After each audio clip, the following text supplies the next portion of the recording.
आप प्रधानमंत्री जी को देख लीजिए, वो अमूमन सारी बातें बोलते हैं जी भाई हमारी सरकार लाओ 15 लाख देंगे, नहीं दिए ना। नहीं जी। 2 करोड़ नौकरियां देंगे, नहीं दिए ना।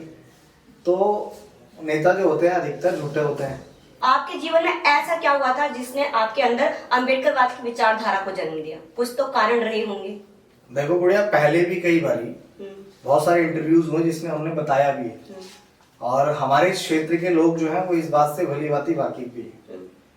अभिषेक एक महज 14-15 साल का एक लड़का हुआ करता था, क्योंकि माँ का प्यार इस तरीके का होता है कि वो डरा करती थी। एक बार का घटनाक्रम है कि हम लोग घर में बैठ के खाना खा रहे थे, मेरे फोन पे फोन आया, और जब फोन आया तो भाई ने फोन उठाया और मैंने बोला कोई नहीं, लाउड स्पीकर पे बात करो। छूटते ही बहुत गंदी गंदी गालियां और जान से मारने की धमकी। और वो एक ऐसा इंसिडेंट था जिसने मेरी माँ को बिल्कुल हिला के रख दिया। उसके बाद वो मेरे फादर से लड़ी कि तुम इसको मरवा के छोड़ोगे, तुम इसको ये करके छोड़ोगे।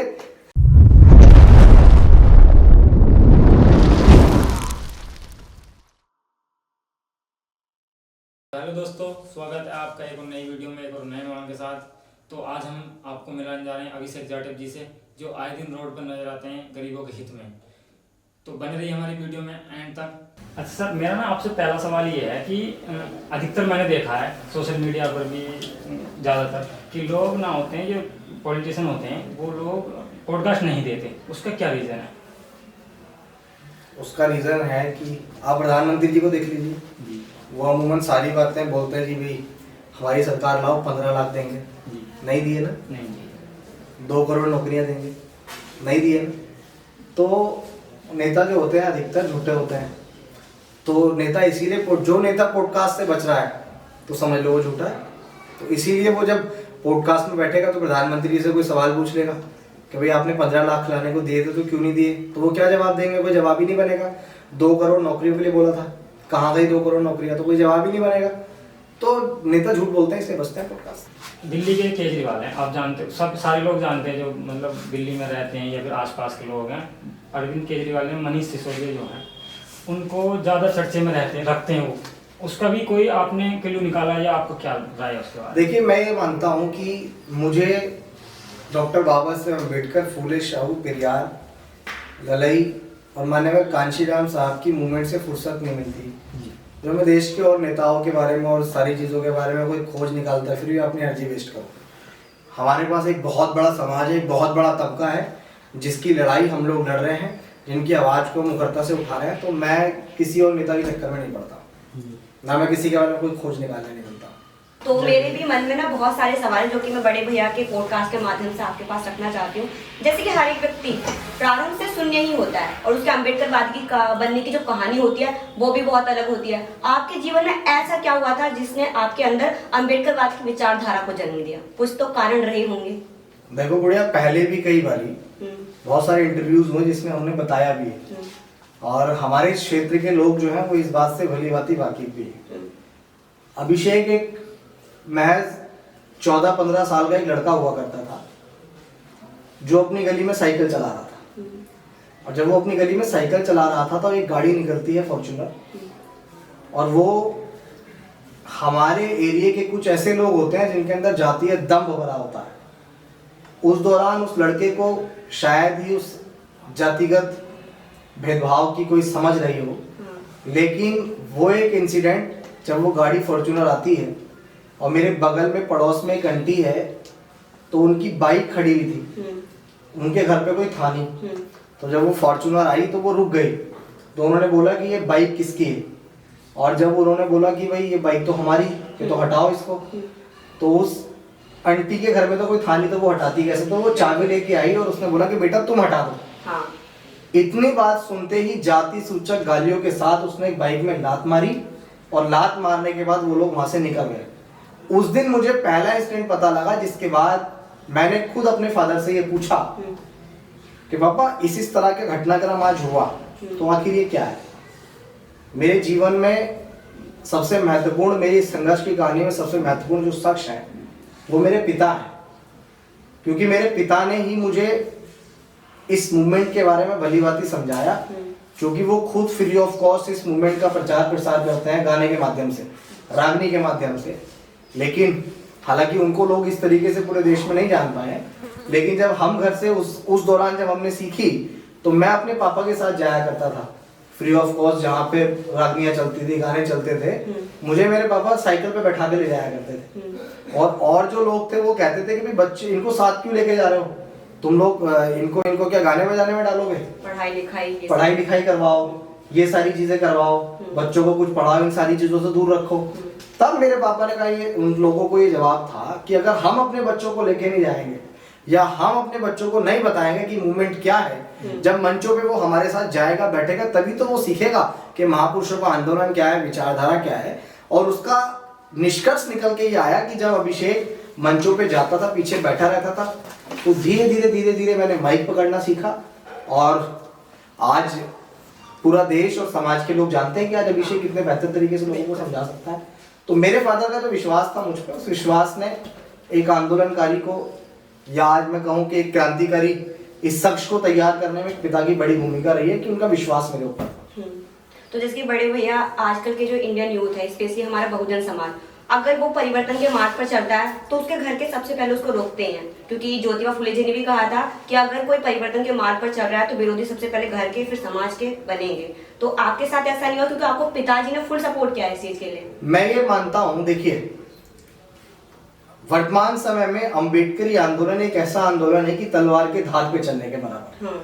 जब आप जय भीम बोलते हैं, अगर आप समझौतेदार व्यक्ति हैं तो आपको कोई तकलीफ नहीं होगी, लेकिन अगर आप इस मिशन, इस मूवमेंट के लिए बिल्कुल कट्टर है तो आपको तकलीफ होगी। तकलीफ इसलिए होगी क्योंकि आप एक ऐसी विचारधारा के अगेंस्ट खड़े हैं जो विचारधारा इस देश में काफी हजारों सालों से स्थापित है। और वो विचारधारा ये चाहती है कि एक तबका जो पहले से गुलाम रहा है, जिस तबके को शिक्षा का अधिकार नहीं था, जिस तबके को गले में हांडी पीछे झाड़ू लटका के चलना पड़ता था, जिनकी विचारधारा के अंतर्गत महिलाओं को कोई राइट्स नहीं थे, महिलाएं घर में चौका बर्तन किया करती थी, महिलाओं को पति के मर जाने पर सती हो जाना पड़ता था, हम उस विचारधारा के अगेंस्ट जब फाइट करते हैं तो बहुत सारे दुश्मन तैयार हो जाते हैं। और किसी के भी घर वाले जो डरते हैं वो डरते इसीलिए हैं कि भाई बच्चा जब इन सारी चीजों में निकलेगा तो दुश्मन तैयार हो जाएगा। मेरे फादर का मेरे साथ हमेशा से सपोर्ट रहा, लेकिन कहीं ना कहीं मेरी मदर जो थी, क्योंकि माँ का प्यार इस तरीके का होता है कि वो डरा करती थी। एक बार का घटनाक्रम है कि हम लोग घर में बैठ के खाना खा रहे थे, मेरे फोन पे फोन आया, और जब फोन आया तो भाई ने फोन उठाया और मैंने बोला कोई नहीं, लाउड स्पीकर पे बात करो। छूटते ही बहुत गंदी गंदी गालियां और जान से मारने की धमकी। और वो एक ऐसा इंसिडेंट था जिसने मेरी माँ को बिल्कुल हिला के रख दिया। उसके बाद वो मेरे फादर से लड़ी कि तुम इसको मरवा के छोड़ोगे, तुम इसको ये करके छोड़ोगे। लेकिन मेरे फादर का भी उनको ये जवाब था कि जब तक ये हमारे साथ है, हमारा है, हमारे साथ रहेगा, और अगर ये समाज की चीजों में कुर्बान भी हो जाएगा तो मुझे इससे बिल्कुल गुरेज नहीं है। इसके अलावा भी मेरे 3 बच्चे और हैं, हम 4 भाई हैं, और इसका जो मार्ग है, इसका जो रास्ता है, उस पर मुझे विश्वास है। तो मेरे फादर का जो दृढ़ संकल्प था मेरे साथ, उसने बहुत मदद की है। हालांकि पापा ने बहुत सारी चीजें झेली भी बचपन से, हालांकि मैं पारिवारिक स्थिति से भी, आज अब पॉडकास्ट से चूंकि सच्चाई सारी बतानी है तो मैं पारिवारिक स्थिति से भी इतना मजबूत इंसान नहीं। मेरे फादर एक राजमिस्त्री वाले जो ठेकेदार होते हैं वो काम करते हैं, और पीछे से भी बैकबोन इतनी मजबूत नहीं है, ठीक है। लेकिन इस मूवमेंट में जब हम लोग विचारधारा को पढ़ते हैं, डॉक्टर अम्बेडकर को पढ़ते हैं, मान्यवर कांशीराम साहब को पढ़ते हैं, ज्योतिबा फुले को पढ़ते हैं, महामानस सावित्रीबाई फुले को पढ़ते हैं, और बाबू जगदेव प्रसाद कुशवाहा को पढ़ते हैं, तो हम देखते हैं कि लोगों ने किस तरह से इस आंदोलन को, इस मूवमेंट को खड़ा किया है। तो हमारे जैसे नौजवानों की व्यक्तिगत ये जिम्मेदारी बन जाती है कि हम लोग पारिवारिक हित को छोड़ के एक साइड रख के इस मूवमेंट की, इस विचारधारा की परिपक्वता को आगे बढ़ाने के लिए संघर्ष करें। वो मैं कर रहा हूँ। मेरा ना एक सवाल रहेगा इसमें, जो अभी अपनी बात हुई है, जैसे कि आप कभी भी किसी भी रोड पर उतर जाते हैं, जैसे आप बता रहे हैं आपको धमकी पहले भी आती थी, तो आज तो फिर और ज़्यादा आती होंगी क्योंकि आप आज ज़्यादा फेमस है उस टाइम से, तो अब का क्या एक्सपीरियंस रहता है उन लोगों के लिए, आप क्या बयान देते हैं? देखिए, मैं एक बात जानता हूँ कि भारत का संविधान है इस देश में जी, और अगर इस देश में कोई व्यक्ति मूंछों पे ताव भी रखता है, काला चश्मा लगा के भी चल रहा है, बड़ी बड़ी लंबी गाड़ियों के काफिले में भी चल रहा है, पुलिस वालों से भिड़ जाता है, तो अगर उस व्यक्ति को किसी ने रोक रखा है ना, तो वो दायरा है भारत का संविधान। वरना मैं पर्सनली कैमरे के सामने किसी से छुपाऊं क्या, धमकी देने वाले लोगों को भी पता है कि अभिषेक जो है ना वो इलाज करना बहुत अच्छे से जानता है। बिल्कुल। क्योंकि मैं पारिवारिक स्थिति कुछ भी नहीं हो, समय ने, परिस्थितियों ने, हालातों ने ऐसी जगह लाके खड़ा कर दिया कि आपका भाई आज किसी चीज से कमजोर नहीं है। बिल्कुल। कमजोर का मतलब ये नहीं कि मैं पैसे से बोल रहा हूँ, मन में डरना, घबराना, ये सारी चीजें बचपन से ही नहीं थी। बचपन से स्कूल लाइफ में भी मैं इस तरह की चीजें थी मेरे साथ कि बचपन से ही वो सारी चीजें नहीं थी। स्कूल लाइफ का भी इंसिडेंट ऐसा ही था। मैं 9th-10th क्लास में था जब मुझे मूवमेंट का पता लगा। जब हम मंचों पे बोलते थे तो स्कूल के मंच पे भी हर हमारे सैटरडे को स्कूल में एक वो लगता था सदन, जिसके अंदर सारे बच्चों को अपनी अपनी प्रतिभा दिखाने का मौका मिलता था। और जब हमें मौका मिलता था तो हम जाते थे, संविधान के गीत गाते थे, जय भीम बोलते थे। तो हमारे एक टीचर थे, मैं उनका नाम लेना उचित नहीं समझता हूँ, उन्होंने हमसे कहा कि अभिषेक इसको मंच को जाति वाला मंच तो मत बनाओ। तो मेरा भी उनको ये सवाल था, मैंने कहा देखिए मुझे मेरे फादर नहीं रोक सकते जय भीम बोलने से, मुझे मेरी मदर नहीं रोक सकती जय भीम बोलने से, तो आपकी तो बिसात क्या है। आप स्कूल में आने से रोक दोगे तो रोक के दिखाओ, उसको भी देख लेंगे। भाई जय भीम बोलना कहाँ से जातिगत मंच हो गया।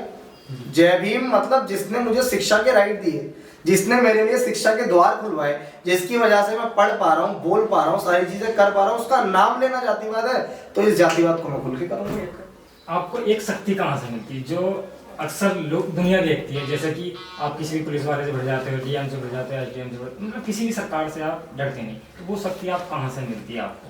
डॉक्टर अम्बेडकर ने एक बात कही थी कि शिक्षा वो शेरनी का दूध है जो पिएगा वो दाढ़ेगा।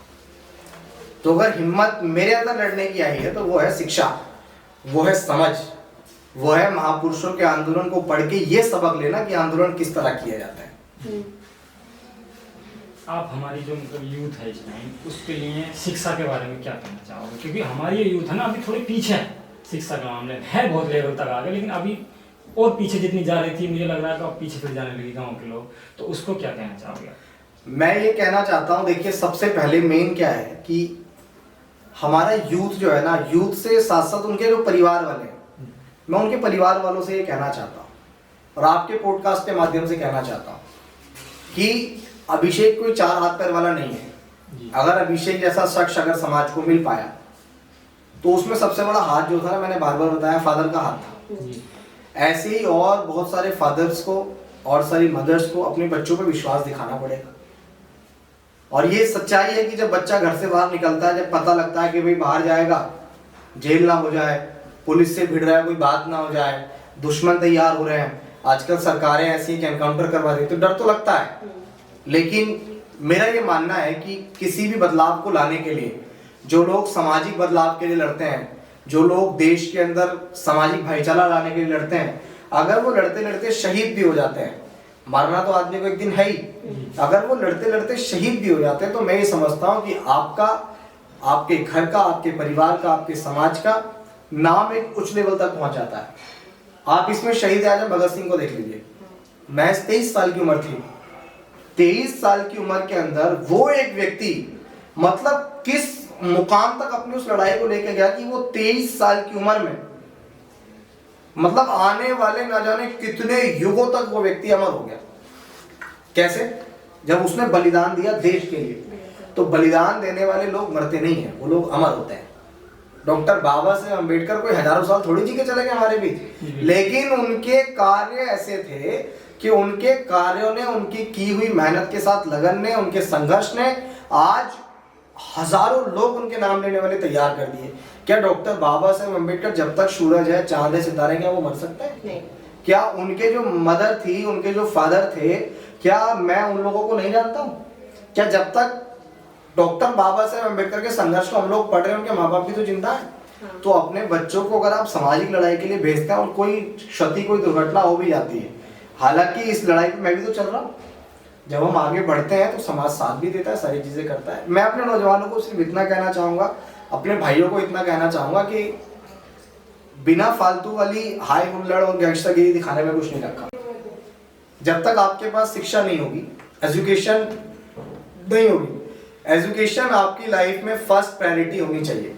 देखो मैं पर्सनली बताता हूँ कि जब मैं इस आंदोलन में नहीं था तो मैं इतना नहीं पढ़ा करता था, लेकिन जब इस आंदोलन में आया, जब महापुरुषों के आंदोलन को पढ़ा ना, तब मुझे समझ आया कि एजुकेशन कितनी पावरफुल है। मतलब शिक्षा, आप समझिए ना, डॉक्टर बाबा साहेब अम्बेडकर वो शख्स कि जिन लोगों ने जातिगत तौर पे हमें सताया, जिन लोगों ने हमारे गले में हांडी पीछे झाड़ू लटकाई, जिन लोगों ने हमारे लिए शिक्षा के द्वार बंद कर रखे थे, डॉक्टर बाबा साहेब अम्बेडकर ने उनके सर पे बैठ के भारत का संविधान बनाया। किसकी वजह से? शिक्षा की वजह से। तो इसीलिए मैं ये समझता हूँ, अगर आज मैं कहीं जाके किसी सीओ से भिड़ जाता हूँ, किसी कलेक्टर से भिड़ जाता हूँ, कहीं जाके बहुत सारे हजारों पुलिस वाले खड़े हैं, उनके बीच जाके मैं दहाड़ जाता हूँ, तो किसी और की वजह से नहीं, शिक्षा की वजह से। मेरे पीछे कोई बैकबोन नहीं है, ना किसी बहुत बड़े नेता का सपोर्ट है। समाज के अंदर तो ये आलम है भाई कि कोई ये नहीं चाहता कि कोई व्यक्ति समाज में अगर काम कर रहा है तो वो आए, टांग खिंचाई ज्यादा है। तो इसीलिए मैंने शिक्षा को अपना हथियार बना रखा है, अपनी ईमानदारी को अपना हथियार बना रखा है, अपने संघर्ष को अपना हथियार बना रखा है और उसी के साथ आगे